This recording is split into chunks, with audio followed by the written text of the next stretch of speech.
지난주에 이어서 오늘도 이 다윗과 블레셋의 싸움에 대해서 같이 한번 좀 살펴보려고 합니다. 그러니까 다윗과 골리앗의 싸움은 여러분들이 익히 잘 아시고 설교로도 많이 들어보셨을 겁니다. 그렇죠? 다윗과 골리앗이 싸웠어요. 그냥 얼핏 보면은 누가 이기는 게 정상적입니까? 골리앗이요. 왜냐하면 객관적인 전력은요, 비교조차 할 수 없거든요. 골리앗은 그 키가 3m 가까이 이르는 그 거인입니다. 다윗은 아직 어린 소년입니다. 골리앗은 아주 힘이 센 장군입니다.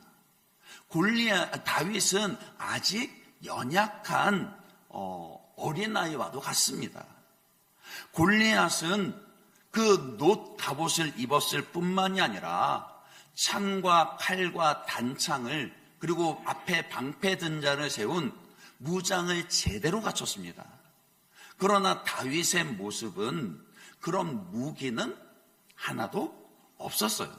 그러니까 객관적인 전력으로 따지면은 누가 보더라도 골리앗이 이겨야지 말이 되는 거예요. 근데 잘 아시는 것처럼 누가 이겼죠? 잘 모르셔요? 누가 이겼습니까? 다윗이 이겼습니다.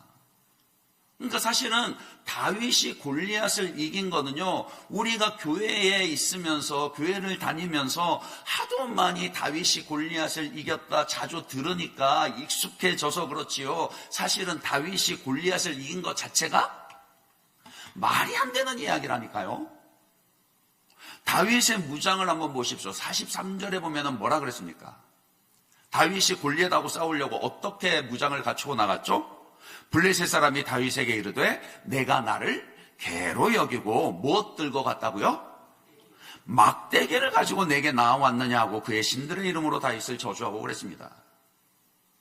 그러니까 다윗은 평소에 자기 아버지 양떼 몰고 양떼 지키던 그 막대기 한 손에 들고, 또 실은 그 뒤에 본문에 나옵니다만은 다른 한 손에는 물맷돌 날릴 수 있는 그 물매 들고, 그러고는 골리앗하고 싸우러 나갔다니까요. 그러니까 다윗이 골리앗을 이긴 것은 전적으로 누구의 능력이에요? 하나님의 능력입니다. 하나님이 주신 승리입니다. 하나님이 이기게 하셨습니다. 그러니까 다윗과 골리앗의 이 싸움은요, 그 싸움의 결과만 놓고 보면 기적이에요. 그렇지 않나요? 다윗이 골리앗을 이긴다는 것 그 자체가 말이 안 되는 거예요. 다윗이 골리앗을 이긴 것 그 자체가 기적입니다. 그런데 오늘 본문에서 이제 오늘 그 내용을 살펴보겠지만, 그러나 다윗이 골리앗과 싸우는 과정은 사실은 상식입니다. 다윗이 굉장히 전략적으로 골리앗과 맞서 싸우는 모습을 우리에게 보여준다라는 거예요. 그러니까 하나님이 다윗에게 기적과도 같은 승리를 주셨다라고 해서 골리앗을 물리치게 하시는데, 갑자기 마른 하늘에 벼락이 콱 쳐가지고 그 자리에서 골리앗이 다 죽었다든지, 아니면 갑자기 지진이 나는데 땅이 딱 마침 골리앗이 선 자리만 갈라져가지고 골리앗이 땅에 꺼져가지고 죽었다든지, 그것도 아니면 갑자기 골리앗이 벌레 먹어가지고 그렇게 죽었다든지, 그렇게 골리앗을 이긴 게 아니란 말이에요. 그러니까 다윗이 골리앗을 이긴 과정을 보면요, 굉장히 전략적이고 지극히 상식적입니다. 그러니까 그 결과에 있어서는 기적이지만 그 과정에 있어서는 상식적이다라고요. 근데 사실 믿음이 그렇습니다. 다윗이 골리앗을 이길 수 있었던 그 가장 강력한 무기, 비결이 뭐냐? 결국에는 한마디로 얘기하면 믿음이거든요. 다윗은 믿음으로 하나님이 주시는 그 능력을 덧입었고, 믿음으로 골리앗을 무찌르고 기적과도 같은 승리를 거둘 수 있었습니다. 그런데 믿음이라는 게 그렇단 말이에요. 그렇다고 해서 우리의 믿음이 항상 기적만 바라보고 다윗과도 같은 연약한 내가 늘 골리앗을 그렇게 이길 수 있도록 기적만 바라보는 믿음은 허황되기 마련입니다. 그렇지 않나요? 근데 또 다윗이 굉장히 전략적이고 상식적으로 골리앗과의 싸움을 준비하고 맞서 싸웠다고 해서 상식선 안에서만, 상식만 따라가는 믿음은요, 능력이 없습니다. 그건 믿음이 아닌 거예요.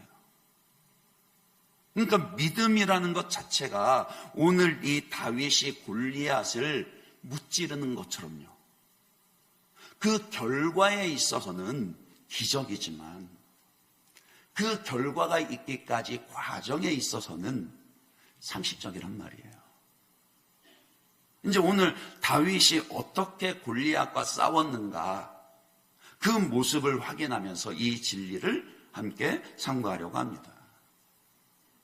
먼저 다윗이 골리앗과 싸우러 나가기 전에 그의 행동을 보면은 눈길이 가는 것이 있어요. 어디에 눈길이 갑니까? 38절, 39절입니다.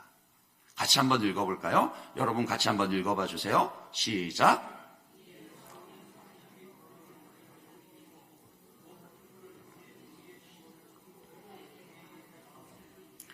다윗이 칼을 군복 위에 차고는 익숙하지 못함으로 시험적으로 걸어보다가 사울에게 말하되 익숙하지 못하니 이것을 입고 가지 못하겠나이다 하고 곧 벗고 그랬습니다. 그러니까 다른 모든 어른들, 다른 모든 이스라엘 군대가 골리앗에게 겁먹고요, 두려워서 벌벌벌벌 떨면서 숨어있기 바쁠 때 비록 어리지만은 이 다윗이 사울 왕 앞에 나와서 내가 저 하나님을 모욕하는 이방인을 내가 가서 쳐 죽이겠습니다, 이런 말을 할 때 얼마나 기특합니까? 그렇지 않겠어요? 사울도 처음에는 다윗을 말렸습니다.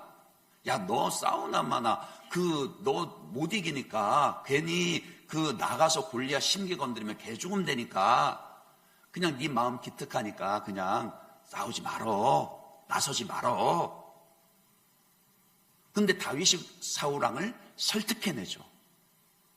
내가 내 아버지의 양떼들을 지키는 가운데 사자가, 곰이 그 양을 물고 가면 내가 쫓아가서 그 입에서 양을 건져내며 그 맹수들과 싸워 이겼습니다. 내가 그 맹수들과 싸워 이긴 것은 내가 힘이 세서도 아니고 내가 능력이 탁월해서도 아니고 하나님이 나를 이기게 하셨기에 그 맹수들도 물리치고 이겼으니 오늘 저 골리앗도 하나님이 내게 능력 주시면 능히 물리칠 수 있습니다. 그 믿음의 고백으로 사울왕을 설득해냈단 말이에요. 그러니까 사울왕이 너무 기특하죠. 기특하니까 어떻게 합니까? 자기의 갑옷을 내줍니다. 자기의 칼을 내줍니다. 왕의 호의예요. 아무한테나 주겠습니까? 아니에요. 특히 이때까지만 하더라도 이스라엘 가운데 철기 문화가 들어오지 않았기 때문에 철검요, 그러니까 철기 문화의 칼을 가지고 있는 사람은 이스라엘 군대에서 딱 2명밖에 없었습니다. 누구랑 누구요? 사울 왕하고요, 그의 아들 요나단하고요. 그러니까 사울 왕이 자기의 갑옷과 자기의 칼을 다윗에게 내어 주었다라는 것은 굉장한 호의라고요. 왕의 호의입니다. 아니, 여러분 같으면 어떻게 하겠어요? 대통령이 와가지고 나한테 특별히 그런 호의를 베푸는데 좀 갑옷도 입어보고 칼도 차보고 이렇게 좀 움직여보고 걸어보는데 영 불편하다 해서 그냥 벗어 두겠습니까? 대단들 하십니다. 표정 보면. 저는 참 체면을 차리고 사람의 얼굴을 보는지라, 더군다나 왕이 저에게 그런 호의를 베풀면 그것 때문에라도 못 벗어둘 것 같습니다. 근데 다윗은 과감하게 사울의 그 갑옷과 검을 버려둡니다. 더 중요한 이유가 있었죠. 왜 다윗이 사울의 그 갑옷을 벗어두었고 칼을 놓고 갔죠? 자기에게 익숙하지 않았기 때문에. 그러니까 방금 38절, 39절 읽을 때 익숙하지 못함으로라고 이 표현이 반복됩니다. 그러니까 자기한테 안 맞는 거, 불편한 거, 어울리지 않는 거 그냥 과감하게 벗어버렸다고요. 이게 예사일처럼 보이세요? 그렇지 않습니다. 다시 말씀을 드리지만요, 누가 보더라도 지금 다윗과 골리앗의 객관적인 전력은요, 싸움도 안 되는 거예요. 막상 믿음으로 그래, 내가 도전해야지, 내가 이 영적 싸움에서 물러나지 말고 골리앗하고 한판 붙어야지, 내가 나를 들이더라도 헌신해야지, 이런 마음 먹었다가 도도요, 정작 그 골리앗과도 같은 위험과 두려움을 딱 마주하게 되면은 우리 마음 가운데 어떤 마음, 어떤 생각이 듭니까? 야, 이왕 싸우기로 마음 먹었으니까 어떻게 해야지 이길 수 있을까? 어떻게 싸우면은 그 승률을, 그러니까 이길 수 있는 확률을 높일 수 있을까? 이런 생각 하겠어요, 안 하겠어요? 하죠. 그러면은 여러분의 생각 가운데는 안 그래도 힘이 세고 키가 크고 무장이 완벽한 그 골리앗과 싸우러 나가는데 칼 한 자루 들고 나가는 게 싸워서 이길 가능성이 높습니까? 아니면은 그냥 칼 다 놔두고 막대기 들고 가는 게 이길 가능성이 많습니까? 계산이 안 되세요? 안 싸워봐서 모르겠어요? 사람 마음이 그렇더라고요. 두려운 그 싸워야 될 대상을 앞에 두면요, 뭐라도 이길 수 있는 무엇을 가지길 원합니다. 물에 빠진 사람 지푸라기라도 잡으려고 한다 그러잖아요. 그것처럼요, 어떻게 해서든지 내가 이길 궁리를 하게 되는데, 그때에 대부분의 사람들이, 아니 모든 사람들이, 야, 칼 한 자루는 있어야 돼, 갑옷 있어야 돼, 이렇게 얘기한단 말이에요. 그러니까 다윗이 사울의 갑옷을 입고 사울의 칼을 들고 간다는 것은 온전히 자기의 모습이 아니라 남들의 그 시선 가운데 자기에게 어울리지 않는 모습으로 전쟁에 나서는 겁니다. 그런데 많은 사람들이 그렇게 싸우고 있더라고요. 두려워하는 그 일 만났을 때 내가 어떤 모습이어야 하는지, 나는 누구인지, 내가 어떤 모습인지 나를 온전히 오롯이 지키기보다는, 야, 뭐 있어야 돼, 뭐 해야 돼, 그 나이가 되면은 뭐는 갖춰야 돼, 그쯤 되면은 뭐 하나쯤은 가지고 있어야 돼, 이런저런 남들의 말과 시선 가운데 내가 아니라 남들이 그렇게 입혀주는 옷을 입고 골리앗과 싸우려 들 때가 많다라는 거예요. 그러면 어떻게 된다고요? 진다고요. 익숙하지 않은 것, 어색한 것, 그 무장으로는 객관적으로는 아무리 갑옷 입고 칼 드는 게 분명히 좋은 거고 성공 확률도 높은 거라 할지라도요, 내 모습이 아닌 거는요, 결국에는 지게 됩니다. 그 점에 있어서 다윗은 과감했어요. 몇 번 그 사울 왕이 준 그런 갑옷 입어보고 군복에 입어보고 노트구도 써보고 칼 이렇게 차고 시험적으로 걸어보는데 영 아닌 거예요. 영 자기한테 어울리지 않는 거예요. 그러니까 과감하게 벗어버렸죠. 사울 왕에게 직접적으로 얘기합니다. 내가 익숙하지 못하니 이것을 입고 가지 못하겠나이다 하고 39절 끝에 보면 뭐라고요? 곧 벗고, 미련이 없어요. 곧 벗고, 내게 아닌 것, 내게 어울리지 않는 것, 남들의 시선에 의해서 그렇게 씌워지는 것, 이것에 대해서 그냥 과감하게 미련 없이 곧 벗고 그렇게 나갔더라고요. 대신 다윗이 선택한 무장은 어떤 무장이었습니까? 40절 말씀이죠. 40절도 같이 한번 읽어볼까요? 같이 읽습니다. 시작. 손에 막대기를 가지고 시내에서 매끄러운 돌 5을 골라서 자기 목자의 제구 곧 주머니에 넣고 손에 물매를 가지고 블레셋 사람에게로 나아가니라. 그러니까 이 모습을 잘 한번 보십시오.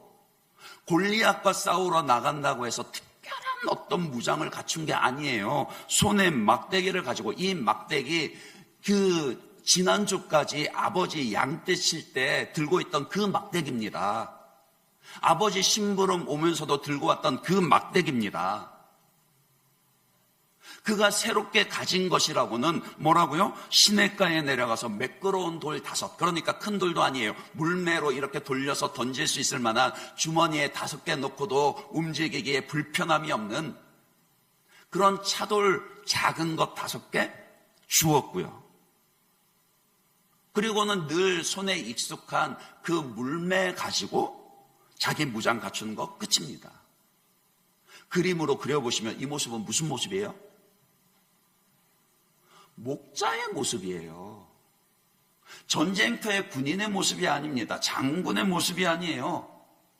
자기에게 어울리지 않는, 억지로 남들의 시선에 의해서 강요받는 그런 모습이 아니라 지금까지 자기에게 익숙한 모습 그대로 무장을 갖추고 골리앗과 맞서 싸우러 나아갑니다. 그러니까 이 모습은 뭐냐면요, 흔히 하는 말로 하면은 너 자신으로 살라 이 말입니다. 다윗은 골리앗이라는 위기를 만났다고 해서, 두려움을 만났다라고 해서 자기 자신을 잃어버리지 않았어요. 자신의 모습을 놓치지 않았습니다. 그 위기 가운데서 어떻게 하면 성공할 수 있을까? 어떻게 하면 위기를 벗어날 수 있을까? 그 확률을 높이기 위해서 남들이 말하는 그런 무장을 쫓아가는데 미련을 두지 않았습니다. 그냥 자기 모습이었어요. 근데 이 말씀을 단지 다윗을 보니까 그래, 나는 나 자신으로 살아야 되겠다, 너 자신으로 살아야 돼, 이런 정도의 메시지로만 그친다라면 그거는 세상에서도 얼마든지 여러분들이 들을 수 있는 메시지입니다.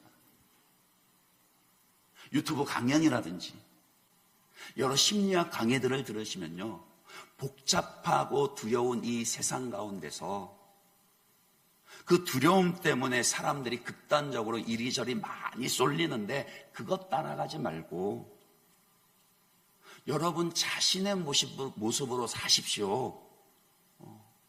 이런 메시지는요, 뭐 테드라든지 유튜브 강의에서 많이 들으실 수 있더라고요. 우리가 눈여겨볼 것은 무엇이죠? 단지 나 자신의 모습으로 살아야 한다, 이게 아니라 그게 과연 어떻게 가능했느냐라는 거예요. 말씀드렸듯이 평상시도 아니고 골리앗을 마주한 그런 두려움과 위기의 상황 가운데서도 어떻게 해야지 나 자신의 모습을 잃어버리지 않고 오롯이 나로 설 수 있냐라는 겁니다. 그 답은 뭐라고요? 믿음이라고요. 그러니까 믿음이 우리로 하여금 나 자신을 지키는 것을 가능하게 합니다. 그렇잖아요. 믿음이 없이는 여러분들이 어떻게 이 세상 가운데서 시루를 쫓지 아니하고 여러분 자신을 지킬 수 있겠습니까? 이렇게 해야 승리할 수 있다, 이렇게 해야지 성공할 수 있다, 그렇게 세상에 거센 시루가 탕류가 몰려올 때 어떻게 그것을 거슬러 올라갈 수 있겠습니까? 하나님이 나의 하나님이시고 내가 하나님의 자녀로 하나님이 나와 함께 하시고 나를 붙드시고 나를 지키시고 내게 승리를 주신다는 이 믿음이 있을 때 그게 온전히 가능하더라고요. 그래서 다윗이 그렇게 고백하죠. 45절에서 47절 보시면 오늘 본문의 가장 핵심이 되는 구절인데 다윗이 뭐라고 고백을 합니까? 다윗이 블레셋 사람에게 이르되 너는 칼과 창과 단창으로 내게 나아오거니와 나는 만군의 여호와의 이름 곧 내가 모욕하는 이스라엘 군대의 하나님의 이름으로 내게 나아가노라. 오늘 여호와께서 어떻게 하신다라고요? 예, 다윗의 믿음이에요. 오늘 여호와께서 너를 내 손에 넘기시리니 내가 너를 쳐서 내 목을 베고 블레셋 군대의 시체를 오늘 공중의 새와 땅의 들짐승에게 주어 온 땅으로 이스라엘의 하나님이 계신 줄 알게 하겠고 또 그 다음에 또 믿음의 고백 나오죠. 뭐라 그럽니까?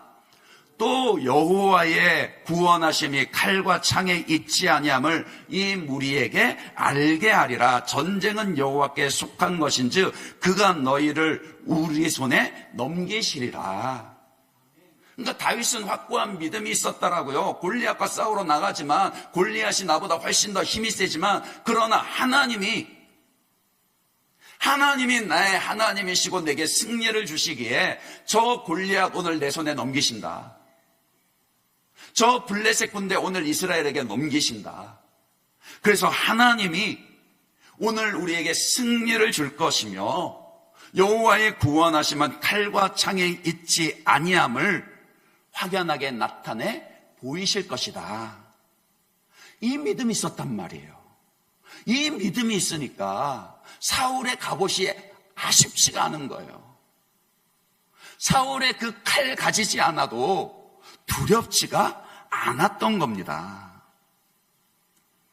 믿음이 있어야 자기 자신을 온전히 지킬 수 있습니다. 특별히 우리가 하나님의 자녀로서 세상 속에서 세상에 나가서도 여러분들이 하나님의 자녀답게 살아낼 수 있는 것은 믿음입니다. 골리앗을 마주했을 때 두려움에 물러나지 않는 것, 믿음입니다. 근데 이 믿음은 지난주에도 말씀을 드렸지만 어느 날 갑자기 하늘에서 툭 떨어지는 게 아니라요.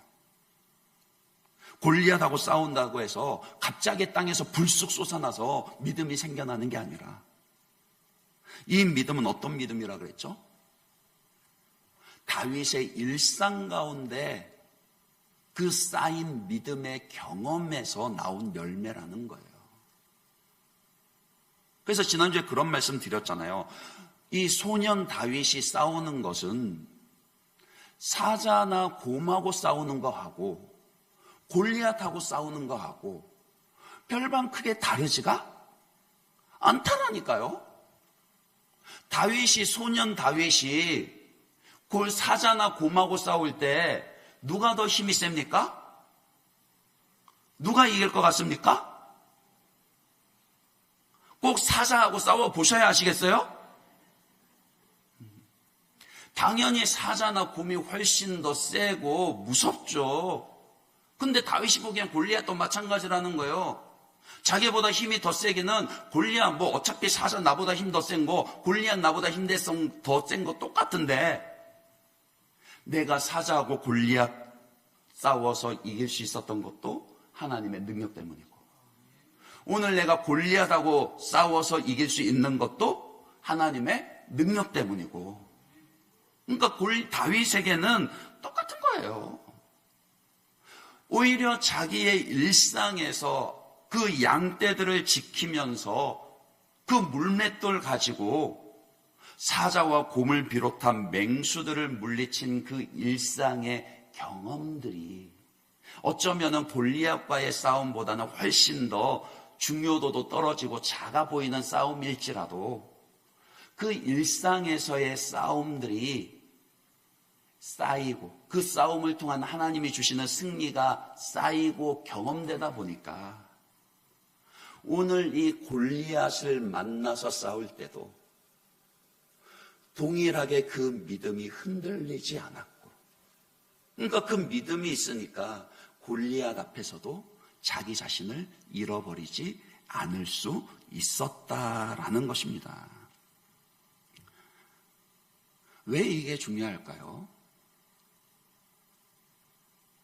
왜 우리가 세상에 나가서 믿음으로 영적 싸움을 싸워내고 하나님의 자녀답게 살아내는데 나 자신을, 내 모습을 지켜내는 게 왜 중요할까요? 그것은요, 믿음으로 자기 자신을, 자기 모습을 지킬 때에 쓸데없는 싸움을 피할 수 있고 우리의 힘을 엉뚱한데 허비하지 않을 수 있기 때문입니다. 그러니까 남을 따라하려고 하는 사람은요, 남의 시선에 의해서 그것 쫓아가고 채워지려고, 남의 기대치를 채우려고 하는 사람은요, 결국에는 그것을 두고 누군가와 경쟁하고 다투게 되어 있습니다. 그러니까 한번 생각해 보십시오. 다윗이 만약에 사울의 갑옷을 입고 나갔으면 어떻게 됐을까요? 이런 마음 들었을 겁니다. 이게 왕의 갑옷인데, 그래, 내가 골리앗하고 싸우러 나가지만 사울보다 내가 더 이 갑옷에, 내가 더 이 이스라엘 왕의 갑옷에 어울린다라는 것을 증명해야만 해. 안 그럴 것 같으세요? 그렇더라고요. 사람이 그렇습니다. 아무리 가까운 형제시간이라도요, 다른 사람과의 비교, 남들의 시선에 자기를 맞추려고 할 때는요, 늘 싸우지 않아도 될 대상하고 경쟁하고 싸우게 되어 있습니다. 아니, 지금 다윗이 사울하고 싸울 때입니까? 다윗은 지금 누구랑 싸워서 이겨야 되는 거예요?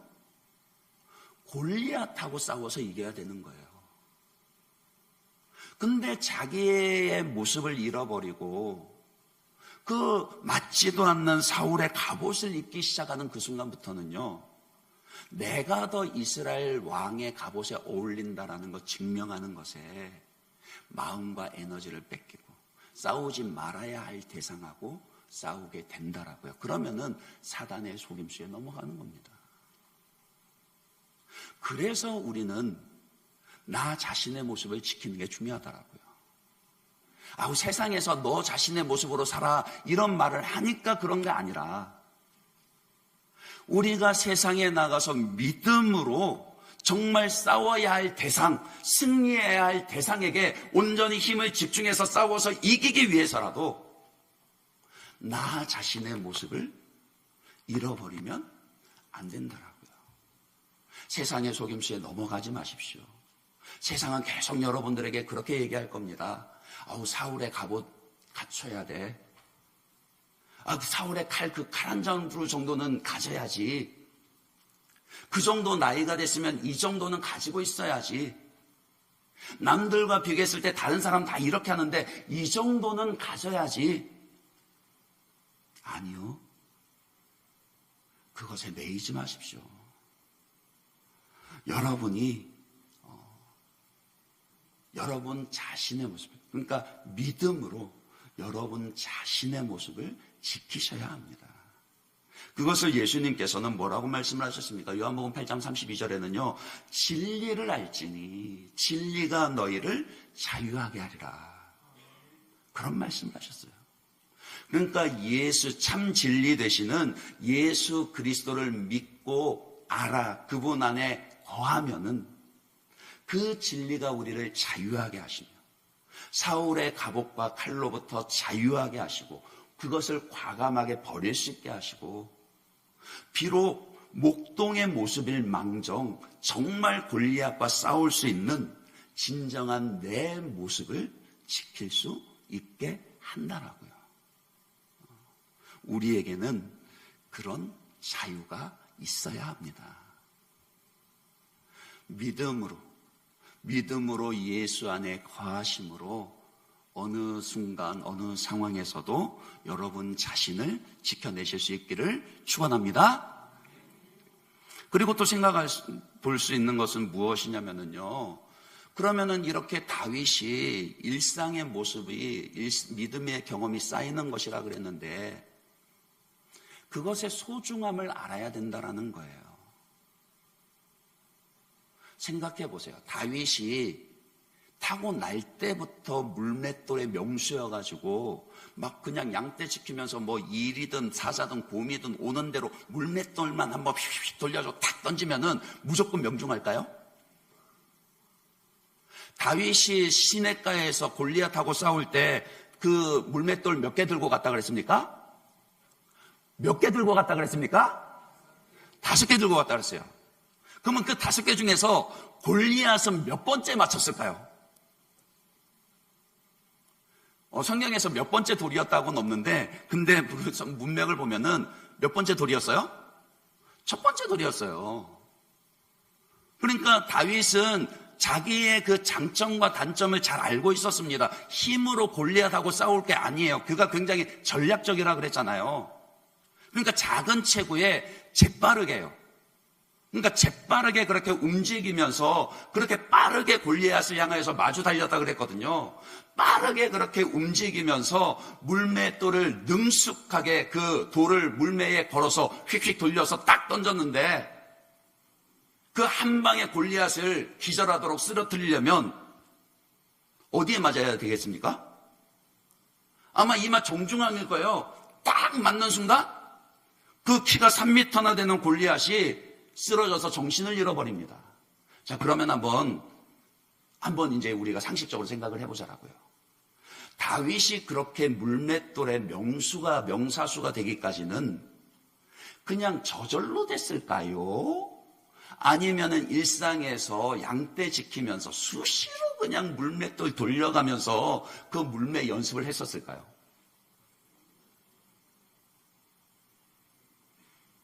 상식적인 거라 그랬습니까? 연습을 했겠습니까? 안 했겠습니까? 했죠. 수도 없이 했을 겁니다. 그 수도 없이 하는 가운데 골리앗과도 싸울 수 있는 능력을 갖추게 되었다. 물론 그것으로 골리앗 이긴 거 아니에요. 그 물맷돌에 하나님의 능력이 실리니까 이겼던 것이죠.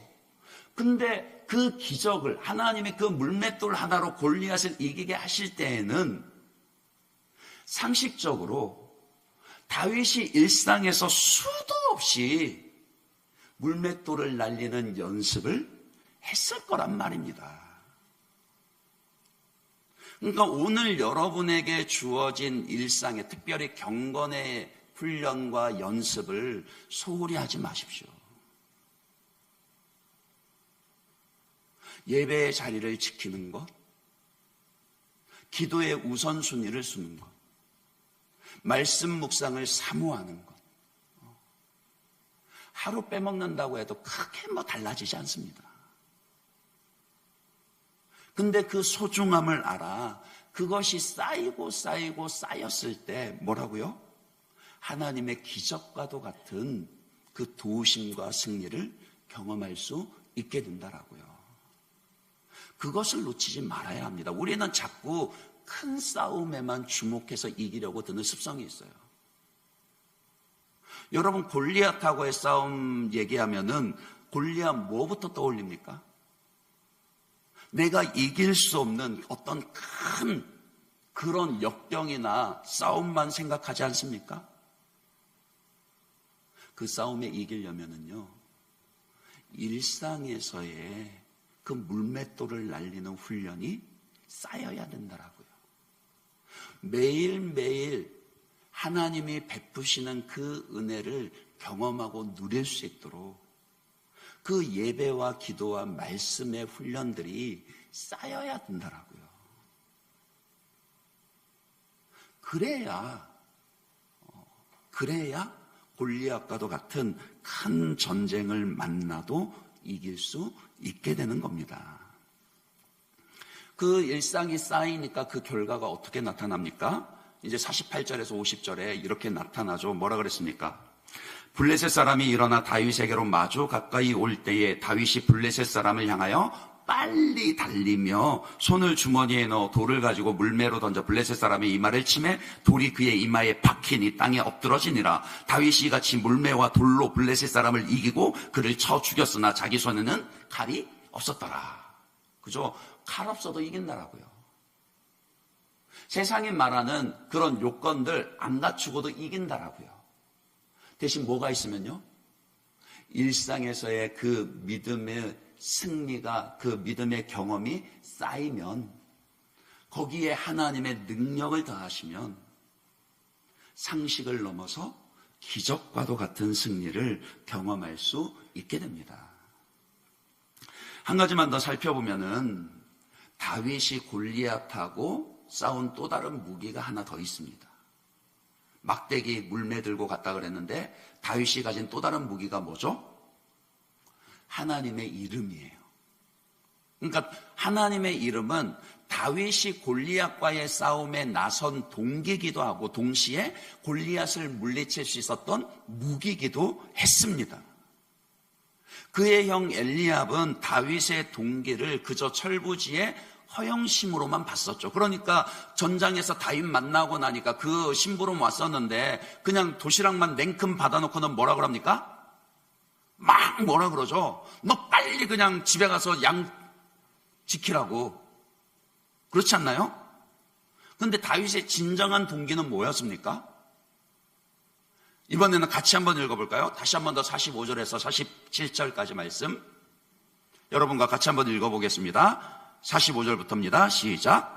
다윗이 블레셋 사람에게 이르되 너는 칼과 창과 단창으로 내게 나아오거니와 나는 만군의 여호와의 이름 내가 모욕하는 이스라엘 군대의 하나님의 이름으로 내게 나아가노라. 오늘 여호와께서 너를 내 손에 넘기시리니 내가 너를 쳐서 내 목을 베고 블레셋 군대의 시체를 오늘 공중의 새와 땅의 들짐승에게 주어 온 땅으로 이스라엘의 하나님이 계신 줄 알게 하겠고 또 여호와의 구원하심이 칼과 창에 있지 아니함을 이 무리에게 알게 하리라. 전쟁은 여호와께 속한 것인즉 그가 너희를 우리 손에 넘기시리라. 이 위대한 믿음의 고백을 보시면은요, 다윗이 그 골리앗과의 싸움에 나선 동기를 뭐라고 표현을 합니까? 알게 하기 위해서요. 온 땅으로 이스라엘의 하나님이 계신 줄을, 그러니까 우리와 하나님이 우리와 함께 계시다라는 걸 내가 오늘 알게 할 거다. 그리고 또 뭐라고요? 여호와의 구원하심이 칼과 창에 있지 아니하다는 걸 내가 오늘 알게 할 거다. 그러니까 한마디로 얘기하면은 하나님의 이름, 하나님의 영광을 위해서 나선 겁니다. 사람은요, 자기가 무엇을 위해, 누구를 위해 싸우는가라는 것을 명확하게 인식할수록 싸우는 태도가 달라집니다. 죽음까지도 무릅쓰게 된다라고요. 우리나라에서 가장 존경받는 장군이 누구시죠? 그렇죠. 대부분 누구시라고요? 이순신 장군요. 그 이순신 장군이 남기신 유명한 말들이 많이 있는데 그 중에 이런 말이 있거든요. 뭐라 그랬습니까? 필사즉생, 필생즉사. 이 무슨 뜻이죠? 죽으려 하면은 살 것이요, 살려고 하면 죽을 것이다. 전쟁에 나서면서 그 전쟁에서 어떻게든 자기 안전만 위하고 살려고 하는 그 군사는 다 죽을 거다. 근데 죽음을 두려워하지 아니하고 죽음을 무릅쓰고서라도 지켜야 할 이유, 이겨야 할 이유, 싸워야 할 이유, 그것이 명확해서 죽음을 무릅쓰고 싸우면 살 것이다. 그런 각오잖아요. 그래서 죽음을 두려워하지 않고 그렇게 전쟁에 임했는데 이순신 장군에게는 그 이유가 뭐였습니까? 풍전등화의 그 자기 나라 조선과 백성들이었잖아요. 나라와 백성들을 지키기 위해서 죽음을 각오했고 그 백성들, 우리 백성들을 도살하는 왜구들을 단 한 명도 돌려보내지 않겠다. 이것 위해서라면 나는 죽음도 불사하겠다. 이 각오로 전쟁에 임하니까 우리가 잘 아는 대로 한산도 대첩이라든지 명량 대첩이라든지 뭐 노량진해전이라든지 노량해전이라든지 그런 엄청난 승리들을 거둘 수 있었지 않습니까? 그러니까 영적 승리도 영적 전쟁도 마찬가지라고요. 내가 이 영적 전쟁을 싸워야 하는 이유, 누구를 위해 싸우는지 그것을 명확하게 알아야 합니다. 솔직히 얘기하면요, 영적 전쟁 피하려면 얼마든지 피할 수 있습니다. 아마 여러분들 가운데서도 신앙생활하면서 영적 전쟁이라는 것을 들어보기는 들어봤지만 단 한 번도 내가 그 싸움을 싸운다라는 의식을 가지거나 싸워서 이겨야 한다라는 목적을 가지지 않은 채 신앙생활을 하신 경우도 있을 겁니다. 그렇게도 신앙생활을 할 수 있어요. 대신 그러면 어떻게 되죠? 하나님의 이름이 모욕을 받습니다. 그러니까 영적 전쟁은 우리가 자꾸 영적 전쟁에서 어떻게 승리할 것인가, 또 누구랑 사단하고 싸워야 된다, 여기에만 자꾸 몰두하는 경향이 있는데 더 중요한 것은 왜 이 싸움을 싸워야 하는가입니다. 여러분이 세상에 나가서 세상 사람들과 남들과 똑같이 살아갈 수 없는 이유가 무엇인지, 영적 전쟁 다른 거 아니에요. 그거예요. 여러분들이 오늘 여러분들에게 주어진 자리에서 세상에 나가서 여러분들이 있어야 할 모습으로 하나님의 자녀답게 그 자리를 지켜내는 것이 영적 전쟁입니다. 누구를 위해서요? 하나님을 위해서요. 하나님의 이름을 위해서요. 그런데 이 싸움을 의식하지 아니하고 싸우지 아니하면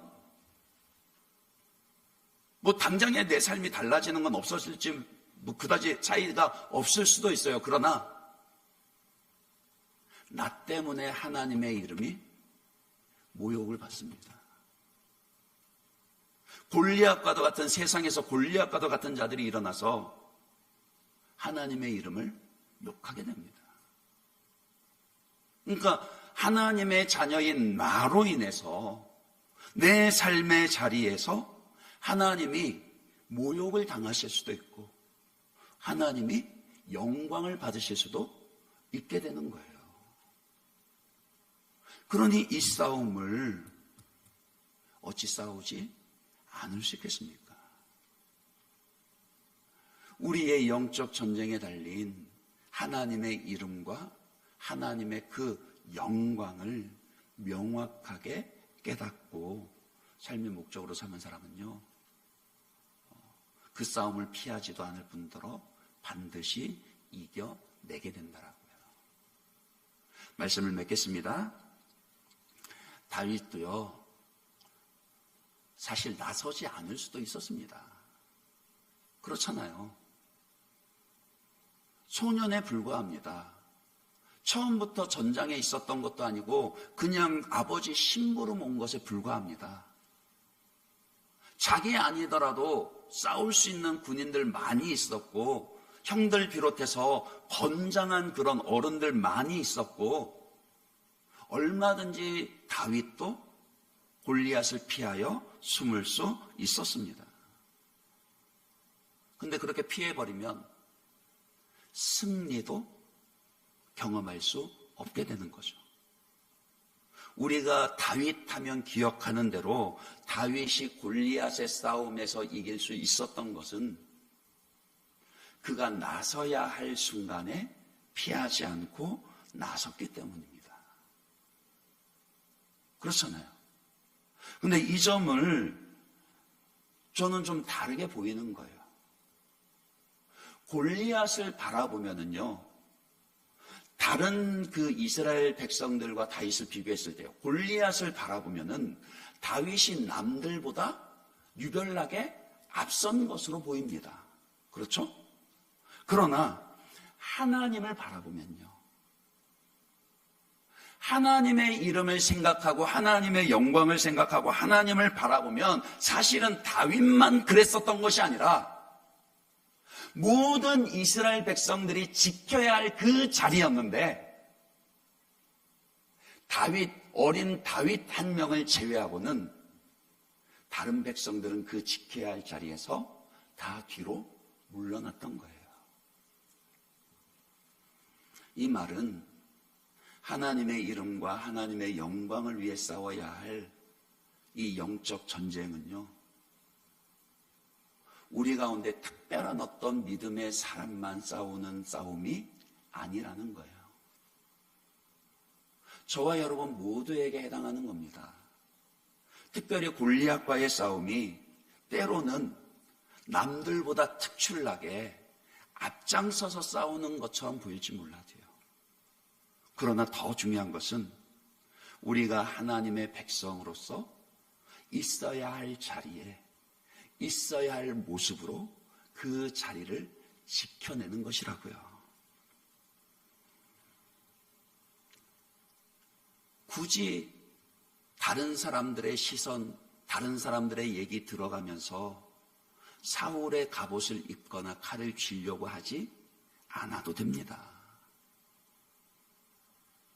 내가 있어야 할 자리에서 있어야 할 모습으로 그 자리를 지키며 승리할 수 있는 것은 사울의 갑옷과 칼에 달린 것이 아니라 예수 안에 있는 그 진리가 주는 자유함, 그 믿음으로 지켜내는 내 모습, 하나님의 자녀된 내 모습입니다. 그리고 그것을 특별하게 어떻게 골리앗하고 싸울 때만 하려고 하는 것이 아니라 날마다 그 하나님의 은혜와 하나님이 주시는 승리를 경험하는 일상에서의 믿음의 경험으로 쌓여야 한다라는 거예요. 그러면은 때로는 아주 큰 내 인생길을 진짜 막고 있는 것 같은 그런 골리앗을 마주하는 특별한 싸움에서도 능히 하나님이 주시는 큰 승리를 경험할 수 있게 될 것입니다. 그 승리와 영광이, 그 믿음이 저와 여러분에게 있으시기를 주님의 이름으로 축원합니다.